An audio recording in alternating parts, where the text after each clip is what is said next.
Discourse 4, Saint Germain, Invocation. Thou mighty, consuming flame of God, we bow before the mighty, majestic power.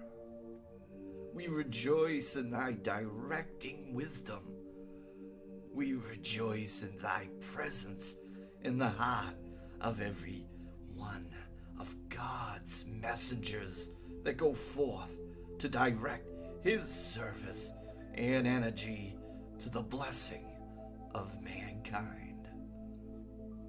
We give praise and thanks that thy presence has changed the tide of things, and that thou art, as always, the mighty governing intelligence.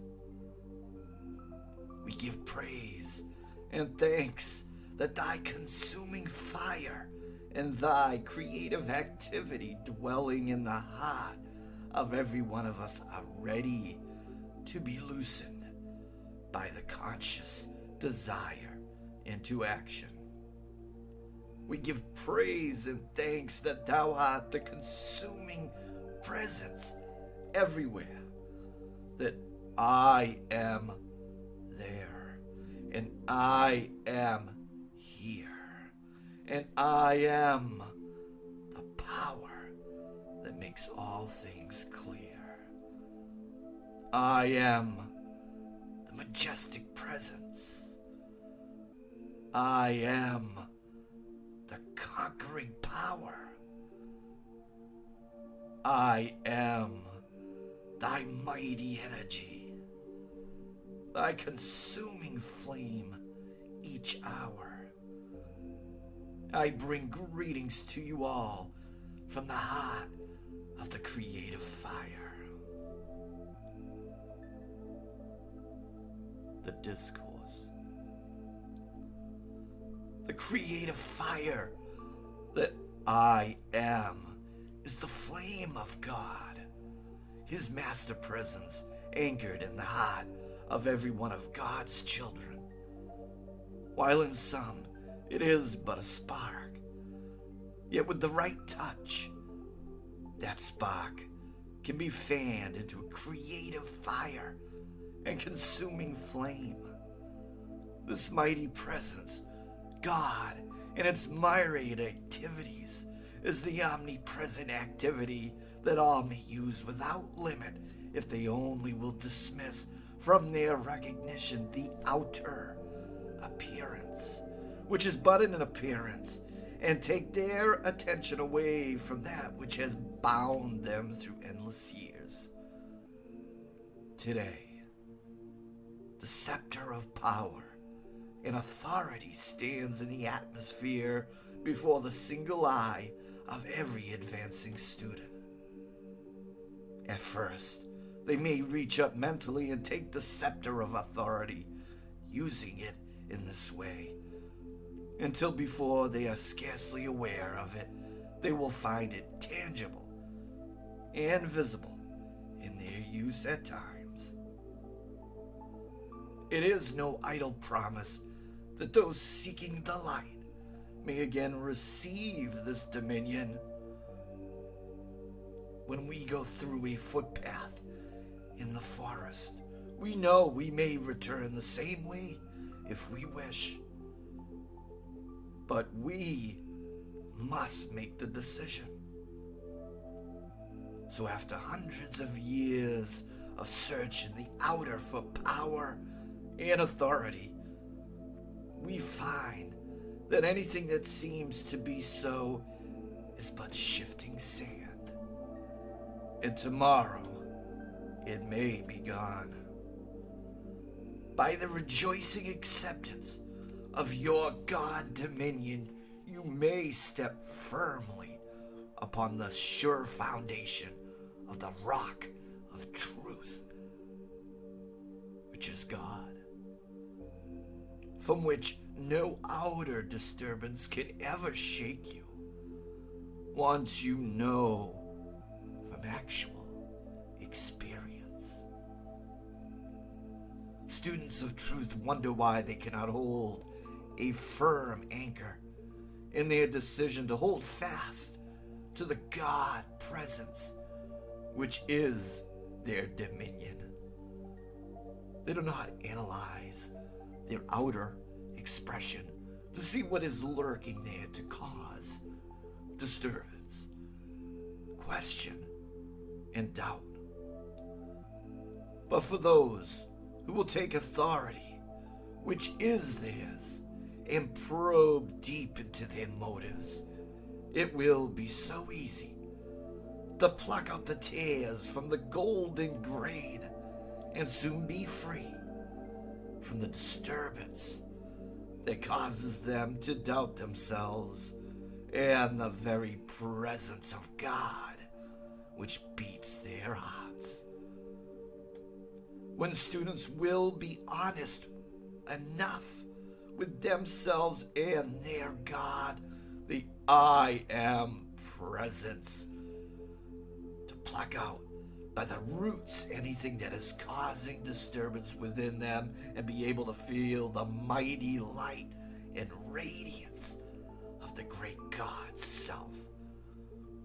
They will require little effort in loosing the great I am presence in love and intelligence, which is ever-sustaining power and strength, assurance, or whatever they may need in order to hold their feet firm upon the rock of truth, which is one of the great jewels in God's kingdom.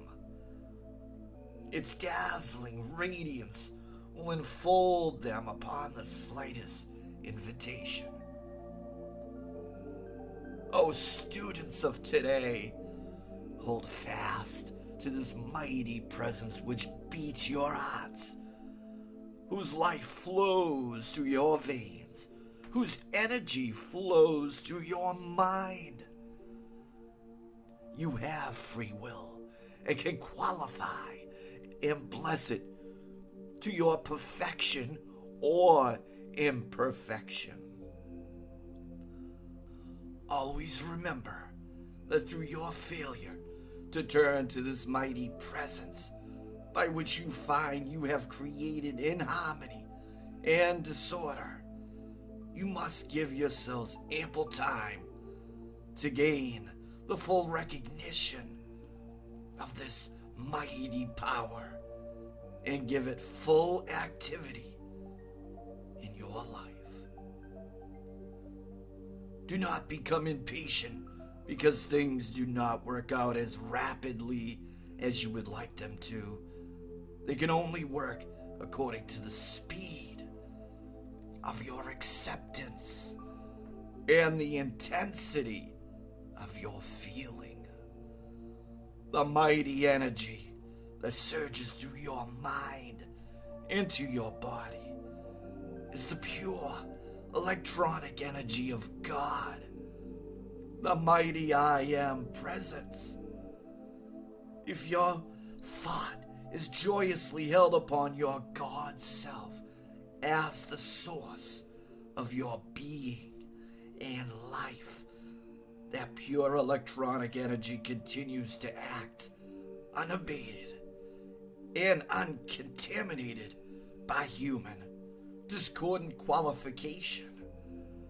But knowingly or unknowingly, if you let your thought begin to gather from the discord by which it is so often surrounded, you change the color and quality of this radiant, pure energy. It must act, and you are the one who shall choose how it shall act to you. Don't ever think you can get away from this simple fact. It is an immutable law of God, and no human being can ever change it. Students must understand and maintain this attitude if they wish to make steady progress.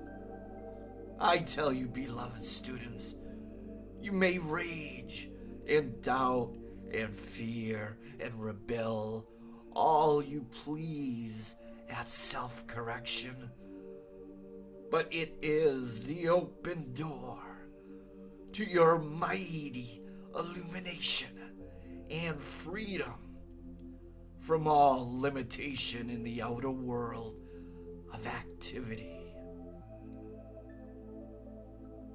There are a great many students when they come to a certain point of understanding, where all the results of their activity are revealed to them, and they look upon the many mistakes that have been made, which must be corrected, become despondent, critical, and condemnatory to themselves and God.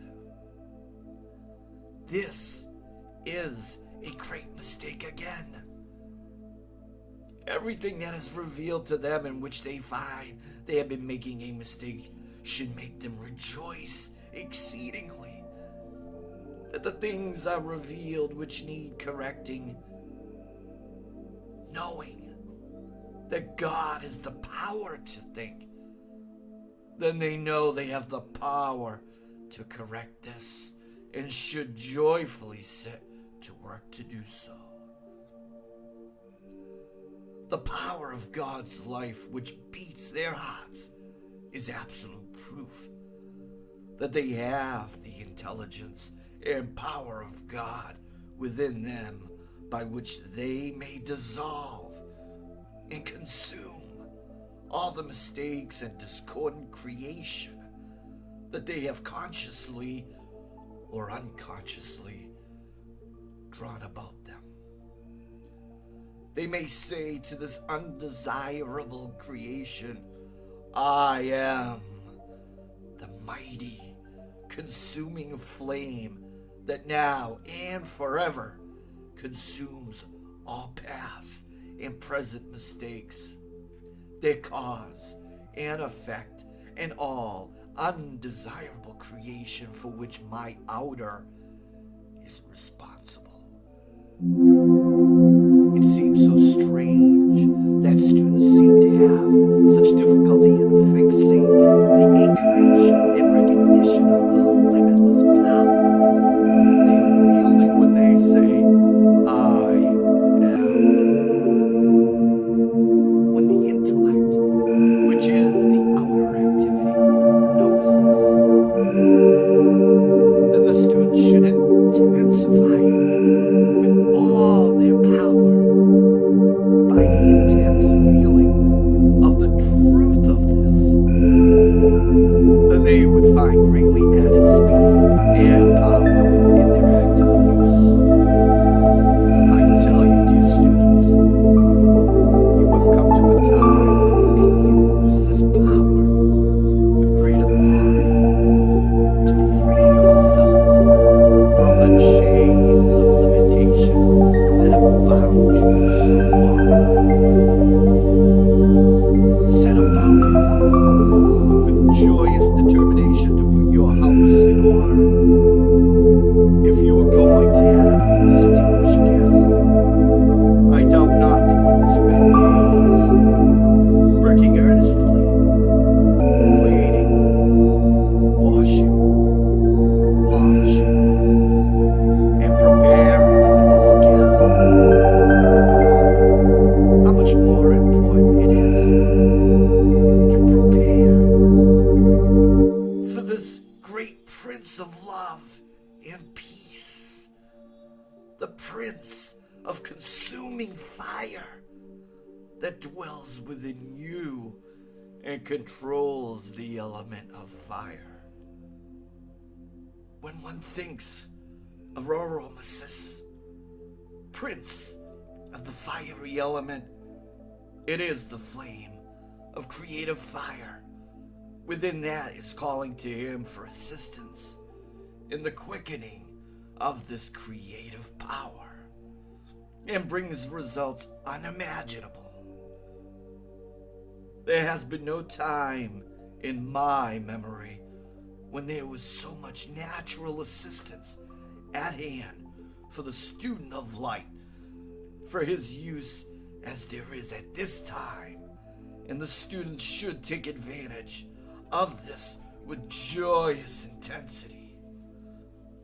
When you speak in the name, power, and authority of the mighty I Am, you are releasing limitless energy to do your bidding, to fulfill your desire.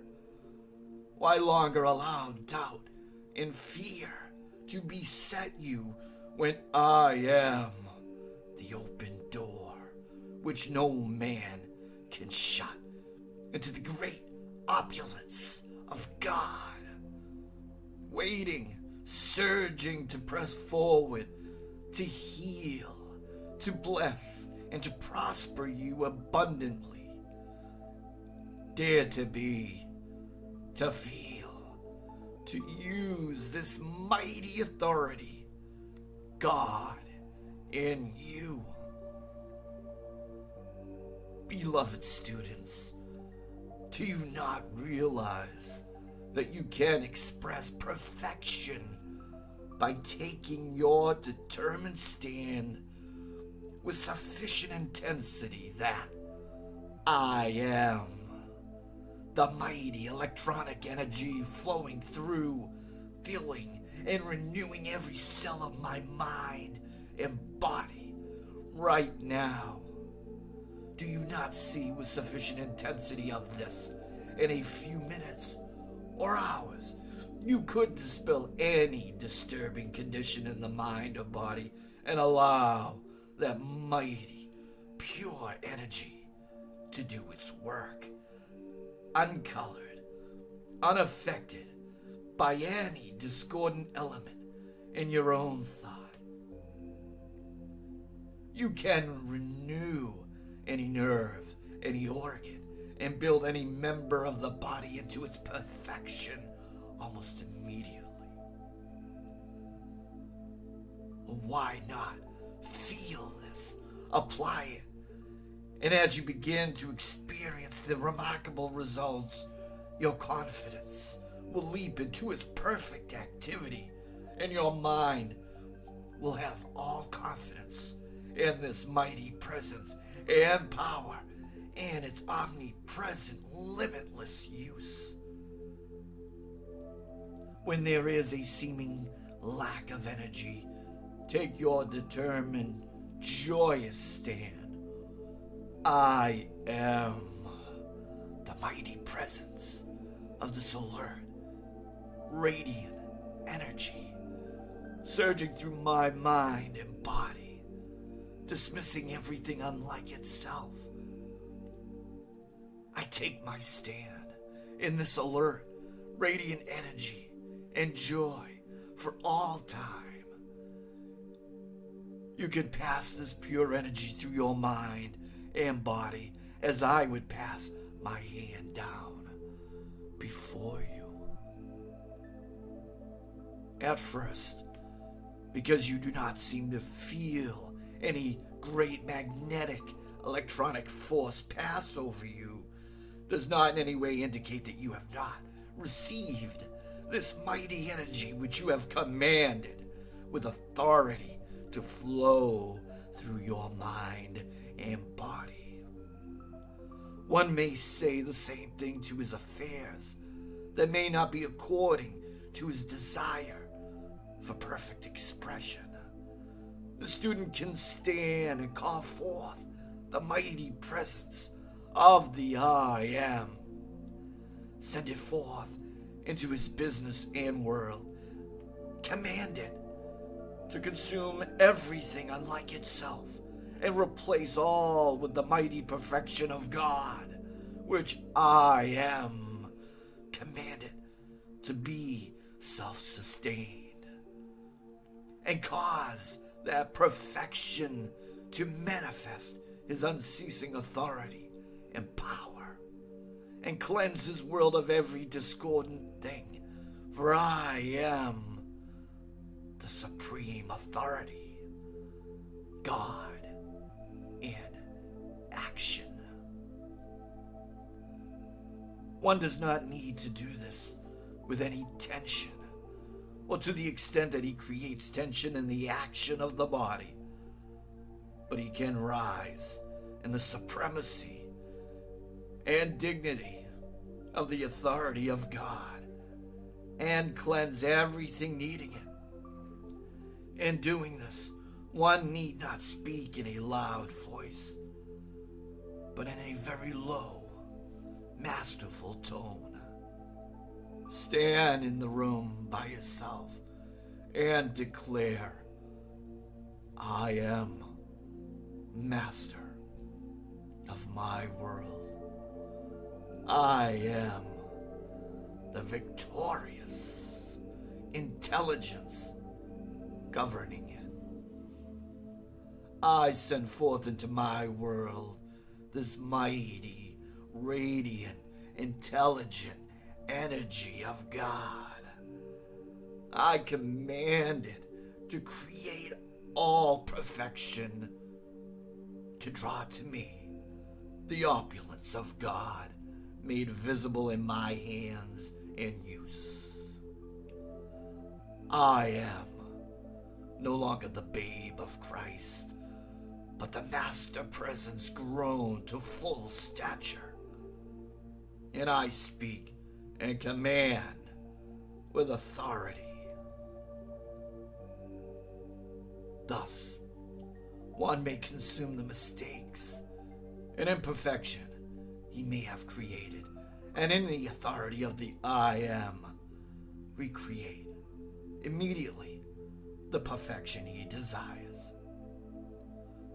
Know that it is constantly self-sustained, so long as you do not intrude upon it the discordant activity of your thought and feeling. I want so much to have you feel that you are the only authority in this world or any other, so far as your world is concerned. Do not ever fear that the perfecting of your world is going to disfigure anyone else's world, so long as your intent is not to harm anyone. It does not matter what the world about you says or how much they tried to intrude upon you their doubts, fears, and limitations. You are the supreme authority in your world, and all you have to do is to say, when you are beset by those conditions, I am the mighty, magic circle of protection about me that is invincible and repels from me every discordant thought and element which seeks to find entrance or intrude itself. I am the perfection of my world, and it is self-sustained. Oh, beloved ones, it is no longer necessary to wonder, waver, and question. I am the authority. Go on. Dare to be. And use this authority of God, which is expressing in the I am of everything. Why not be fearless? You have been wanting the presence of the great Ascended Ones. I am the visible presence of those greatly beloved Ascended Masters, whom I wish to have appear here to me, and whose assistance I desire. You have come to the point where you can dismiss all discord from your minds. Fill your minds with this pure electronic essence, and no discord can enter. So long as you keep it filled with this presence, I tell you again, you are the authority in your world. And if your thought is filled with this essence, then no discord will touch it. We are going to take this authority and use it. Clear away all discord and declare with no uncertainty, I am the supremacy of man everywhere I go. I am God in action.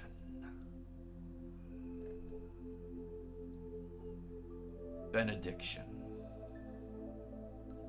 Mighty creative fire, we give praise and thanks for the great omnipresence today, to heal, to bless, and to prosper everywhere.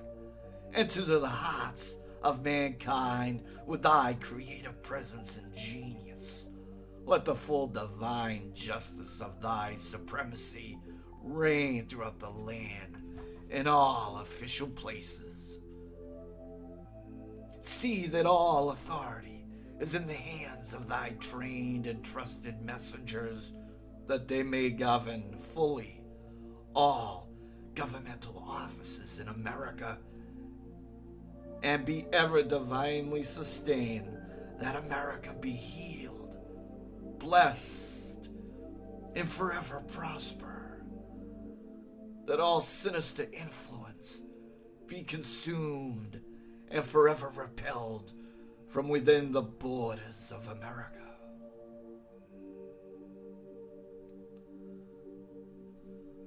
Notes. The host of angels rejoice at the return of the wanderer who has come back home, who has sought authority so long in the outer and found only husks. After his energy is wasted, he comes back home, and there is the fountain to recharge, rebuild him against all the discrepancies called old age. Thus you can stand forth renewed again in the fullness of youth and power, for such is the way of life, God's life. It keeps the most marvelous vibratory action expressing for each one to speak gently. It is perfectly wonderful if you could see the interaction of it. Let each one enter into the happiness and love of perfect obedience and liberate the great power of God. If one just lets go of the outer and enters into the inner, every discord lets go at once. Etheric cities. Over the principal deserts there are etheric cities. Over the Arizona desert is the etheric city in America. There is one over the Sahara and one over the Gobi. The one over Brazil is the etheric city for South America. Humanity should know and be made to realize that again, and again. The inhabitants of cities pass out through so-called death and re-embody in that same place, because attachments have been formed that draw them back into the same environment again. The student who has to re-embody should take the command that the next time I will be born into a family of great light, this would open the door